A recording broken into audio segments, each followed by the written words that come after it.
নমস্কার বন্ধুরা, আপনারা কেমন আছেন? নিশ্চয়ই আপনারা সবাই খুব ভালো আছেন। আজ আমি আপনাদের সঙ্গে শেয়ার করতে চলেছি পনির পাতুরি রেসিপি। প্রথমে একটি ফ্রাই প্যান বসিয়ে তার ভেতরে অল্প জল দিয়ে জলটা উষ্ণ গরম করে নেবেন। পাতুরির জন্য পিস করে কেটে রাখা কলাপাতা। জলটা গরম হয়ে গেলে জলের ভেতরে কলাপাতাগুলো দিয়ে দিন।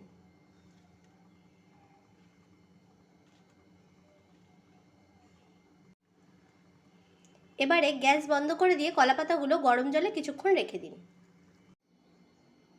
এবারে একটি বোল নিয়ে তার ভেতরে দিন সর্ষে কাঁচা লঙ্কা বাটা।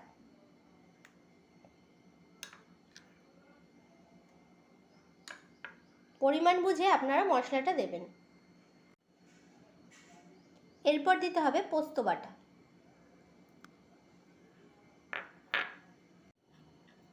এরপর অ্যাড করতে হবে পরিমাণ মতো লবণ। এরপর অ্যাড করতে হবে অল্প পরিমাণে হলুদ। এরপর অ্যাড করতে হবে অল্প পরিমাণে চিনি। এরপর অ্যাড করতে হবে অল্প পরিমাণ গোলমরিচ গুঁড়ো। এরপর অ্যাড করতে হবে সর্ষের তেল।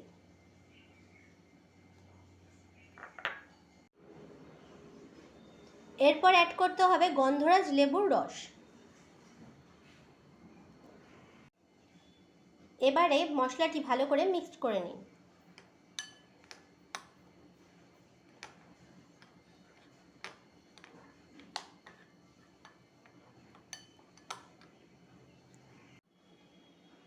এইভাবে মশলাটি ভালো করে মিক্সড করে নেবেন। এরপর মশলাটির ভেতরে পিস করে কেটে রাখা পনির দিয়ে দিন।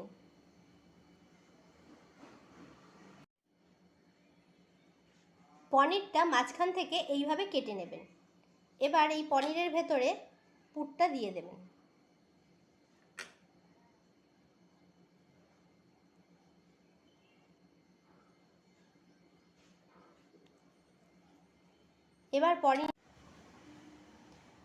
এবারে পনিরের দুপাশ ভালো করে পুর দিয়ে ঢেকে দিন।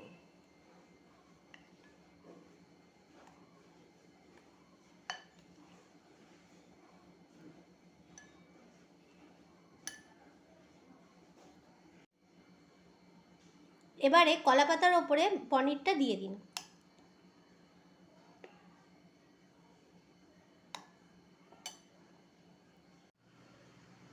আর দিয়ে দিন ওপরে একটি গোটা কাঁচা লঙ্কা। এবারে ভালো করে কলাপাতাটি মুড়ে নিতে হবে।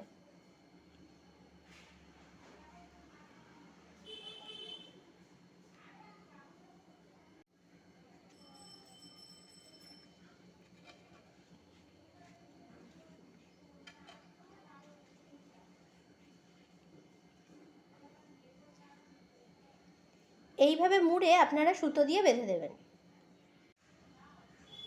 এইভাবে সাদা সুতো দিয়ে ভালো করে বেঁধে নেবেন।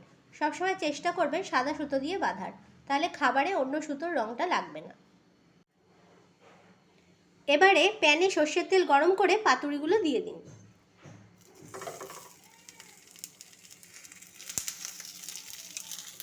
এবারে মিডিয়াম স্টিমে 10 মিনিট ঢেকে রেখে দিন।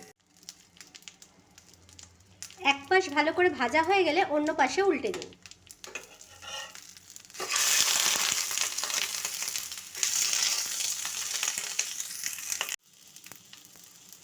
আবার ঢেকে দিয়ে 10 মিনিট রেখে দিন। স্টিমটা বেশি বাড়াবেন না, অল্প স্টিমে আস্তে আস্তে রান্না করবেন। এবারে গ্যাস অফ করে কিছুক্ষণ ঢেকে রেখে দিন। 5 মিনিট পর তুলে নিয়ে সার্ভ করুন। তৈরি হয়ে গেল আমাদের পনির পাতুরি। গরম ভাতের সঙ্গে সার্ভ করুন। দেখুন বন্ধুরা, পাতুরিটা কত সুন্দর তৈরি হয়েছে। নিরামিষের দিনগুলোতে আমরা ভাবতে থাকি যে কি রান্না করব। তো নিরামিষের দিনে আপনারা অবশ্যই এই রেসিপিটা ট্রাই করে দেখতে পারেন, আপনাদের ভালো লাগবে। আর আমার রান্নাটি যদি ভালো লাগে তাহলে অবশ্যই লাইক, কমেন্ট, শেয়ার করবেন।